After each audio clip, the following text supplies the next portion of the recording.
Hi, my name is Delmarshae Walker. Welcome back to my channel. I hope everyone is doing great today.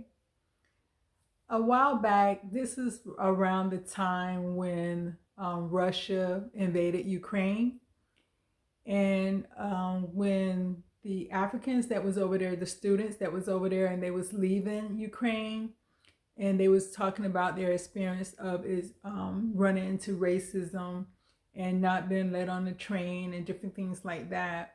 You know, I did feel bad for them having to experience that.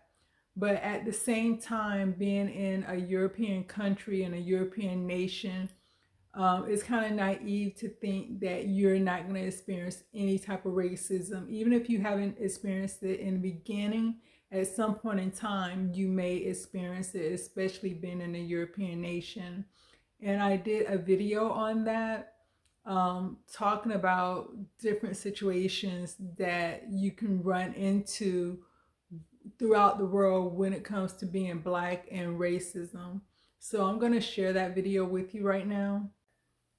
I'm exhausted and I'm tired of having the same conversations that has been had before I was even born about, racism, justice and everything. Right now, fortunately, in the United States, we do have laws that protect us as far as racial discrimination, discrimination as far as being a woman, or discrimination as far as your religious belief.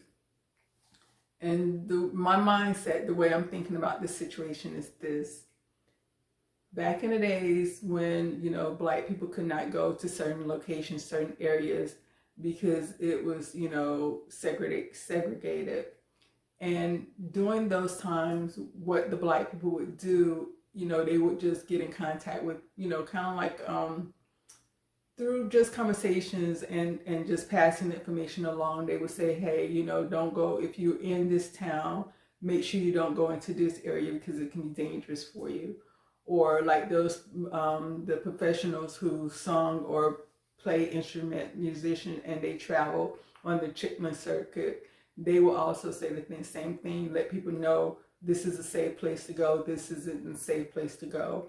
And I think as Black people, we should focus more on that. If we're doing business with someone and that person is racist, instead of, because you're not going to be able to change the mentality of a racist person, but just get the information out there as far as, hey, you don't want to do business with this individual, or you don't want to do business with this person or this company. Or if you're traveling and you go to a different country and you're staying at a hotel and you find out that the people in that hotel is racist, or you just in general, that place that you went, you're finding that you run into a lot of racism.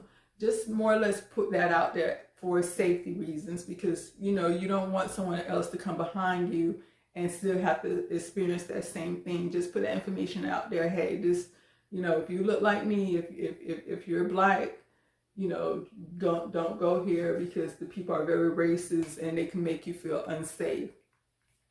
Because for me, I'm tired of explaining what it is to be Black to people who don't really care. I don't feel like I should have to explain or turn down my Blackness, which I'm not. I am a Black woman. When I show up, you see me. I'm not going to hide my Blackness. I'm not going to explain my Blackness, and I'm not going to turn my Blackness down. It is what it is. And then as far as that, because there's hate in America as well as throughout the world. I know that, I understand that. And like I said, when I show up, I can't hide my Blackness, and I'm not ashamed of it. I'm proud of who I am. I'm proud of being Black. And you know what I'm saying? There's no shame in who I am. And so I'm not going to walk out into the world expecting everyone to like me, because I know they're not. Just for the simple fact, they don't know me, but they see my skin color and they dislike me because of that. And like I said, that's in the United States as well as throughout the world.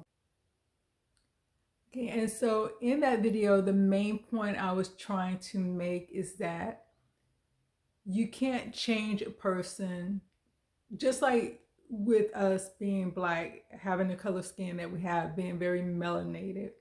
We cannot change that. The world see it as a curse, but I personally see it as a blessing. I don't want to change it. I don't feel ashamed about being Black. I don't feel ashamed about who I am or anything like that. I feel that it's a blessing from God. And so I don't want to hide it. And anyone who has a problem with it is actually their problem, not ours. And I feel that that's how we should walk around with our head held up high and stop allowing people to make us feel ashamed because we are Black. And in that video, the point I was trying to make is this: instead of focusing on the racism, focus on, okay, we have power. If you don't want us to go to your stores, or if we're going to your stores, you're treating us badly, or if we're traveling and we're having negative experience in hotel, or if we're calling certain companies to pick us up or whatever, and we're having bad experience, just let people know and then don't deal with them no more. That's, it gets to the point where you're having the same conversation over and over and over again, and it becomes mute because nothing is changing. You can't change the other person. The only thing you can do is change yourself. So the only thing we can do as Black people throughout the world is change how we accept the way other people treat us. Meaning that if you're not willing to respect me, then don't deal with me, period. Because they act as if they're the only, like, if we need help, they're the only one that can provide that help. If we need to stay somewhere, they're the only one who can provide it. If we need education, they're the only one. And it's this thing that we used to say in the South, or say when I was younger, or you probably still saying it now: I can show you better than I can tell you.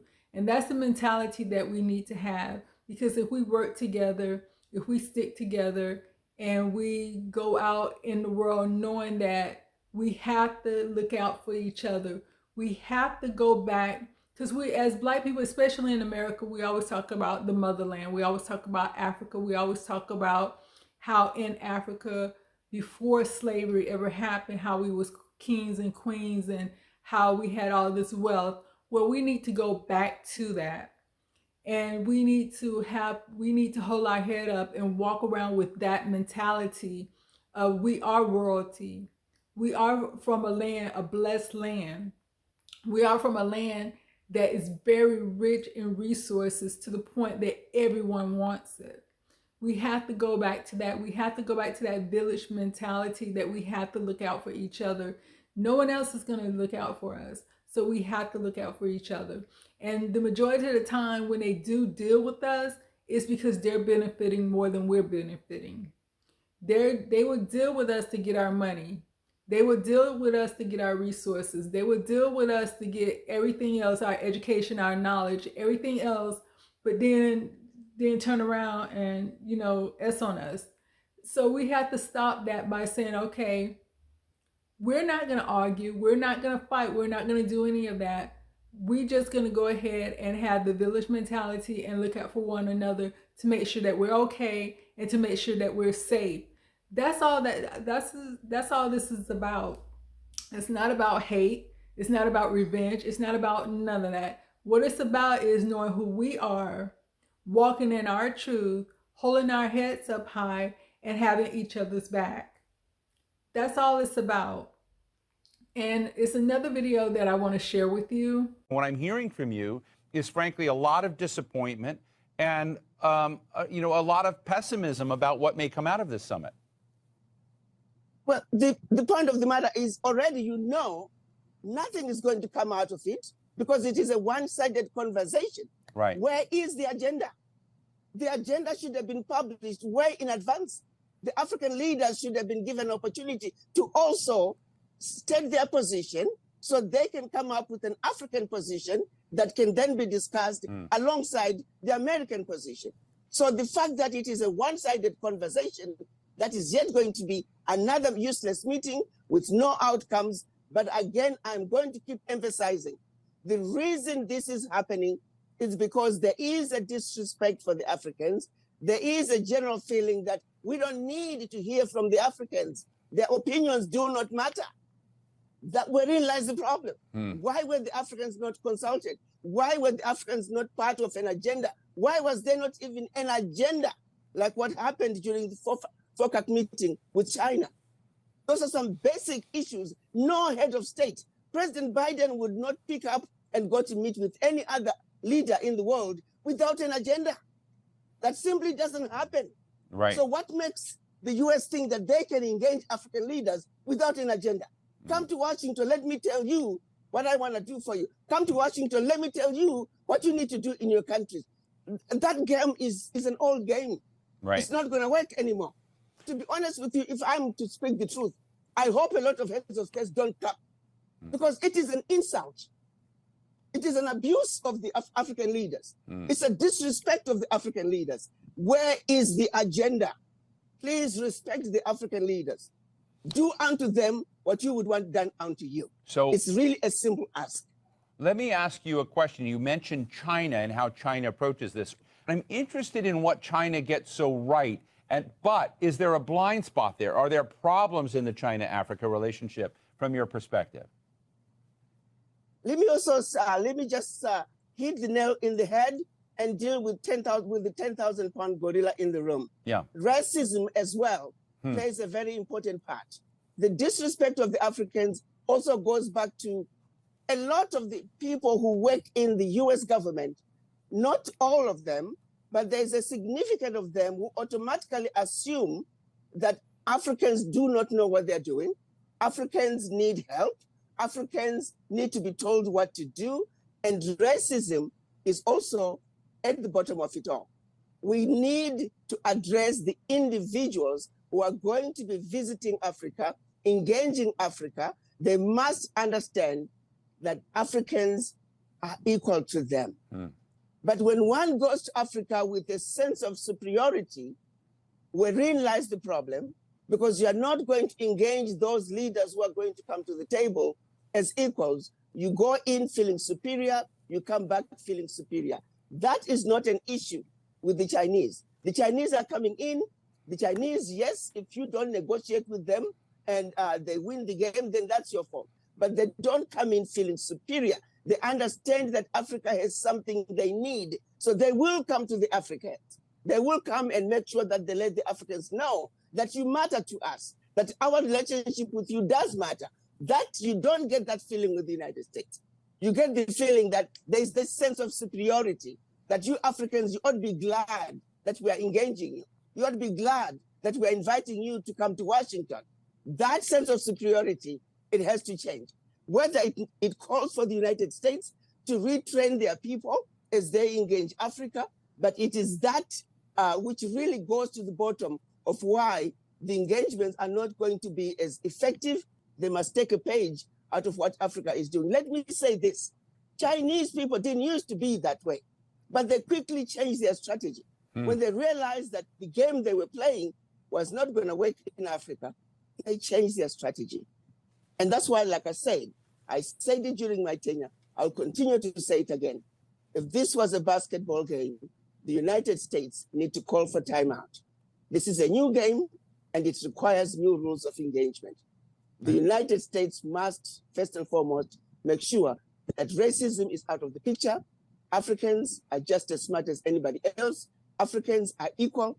And until we engage as equals, all these meetings, all these conversations are always going to be useless. And it goes back to the individuals who are going to be at the table with the Africans. So the US also needs to address the issue of racism and make sure that the people engaging Africa, their minds are clear and they accept that Africans are equal. And I am so glad at this point that Africa is waking up to how America has been and still is trying to take advantage of them and how they do not respect them. The only reason that Biden invited the Africans over was because they want to get ahead of China and Russia. They see that because all the United States, the only thing they want to do is take advantage. They don't want to help Africa develop as a nation and become powerful as a nation. They just want to have a relationship with Africa for what it can get from Africa. And so with China and Russia trying to have a relationship, but at the same time, like I said, you got to keep your eye on China and Russia. But they're trying to have more of a relationship with communication than the United States is. So, but I'm glad that Africa is seeing that they can do for themselves. You're in the richest country in the world.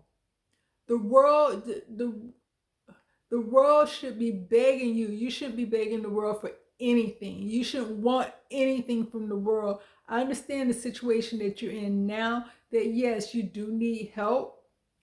But at the same time, like I said, whether we're here in the United States or wherever we are, we're still one. We're still one people, and we still should look out for each other and still have that village mentality of having each other back. So that's all I basically want to say in this video. I hope everyone is having a great day, a great night. Peace.